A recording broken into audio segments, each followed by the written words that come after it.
Idar sir Pratap હાઈસ્કૂલના સભાખંડમાં યોજાયો bank કર્મચારીઓની ઉપસ્થિતિમાં નાયબ પોલીસ અધિક્ષકની અધ્યક્ષતામાં આપવામાં આવ્યું ઊંચા વ્યાજથી બચવા માર્ગદર્શન કાર્યક્રમ। રાજ્યમાં આપવામાં આવતા ઊંચા દરના વ્યાજને લઈ અનેક આત્મહત્યાના બનાવો બનવા પામે છે, જેમાં મોટાભાગના લોકોએ પોતાની મજબૂરીના કારણે ઊંચા વ્યાજે રકમ લઈ અને આખરે ભરપાઈ કરવામાં આવતા છેલ્લે લીધેલ રકમના નાણાં આપનાર વ્યક્તિ મારફતે ધાક ધમકી આપવામાં આવતી હોય છે અને મોટાભાગે ખાનગી ફાઇનાન્સરો મારફતે ઉઘાડી લૂંટ કરવામાં આવતા છેલ્લે આત્મહત્યા કરવા માટે મજબૂર બનીને આ પગલું ભરવામાં આવે છે અને આ પોલીસ મથકે આવા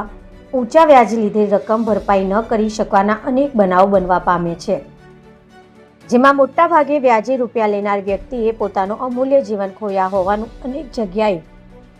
બનવા પામ્યું છે। પ્રાપ્ત માહિતી મુજબ આવી રીતે વસૂલ કરવામાં આવતા ઊંચા દરના વ્યાજથી બચવા માટે રાજ્ય ગૃહ વિભાગ દ્વારા એક અનોખી પહેલ હાથ ધરવામાં આવી હતી, જેને લઈ સાબરકાંઠા જિલ્લાના ઈડર શહેરમાં આવેલા એવી પ્રખ્યાત સર પ્રતાપ હાઈસ્કૂલના સભાખંડમાં વિવિધ બેંકના કર્મચારીઓની સાથે ઊંચા વ્યાજથી બચવા માટે માર્ગદર્શન કાર્યક્રમ શહેરના નાયબ પોલીસ અધિક્ષક સ્મિત ગોહિલની અધ્યક્ષતામાં યોજવામાં આવ્યો હતો, જેમાં મોટી સંખ્યામાં લોકો ઉપસ્થિત રહ્યા હતા। સાથે આ કાર્યક્રમમાં શહેર પોલીસ સ્ટેશનના પીઆઈ એવી રાઠોડ સહિત મોટી સંખ્યામાં લોકો ઉપસ્થિત રહ્યા હતા। રિપોર્ટર જનક જાદવ, BN ન્યૂઝ ગુજરાતી, સાબરકાંઠા।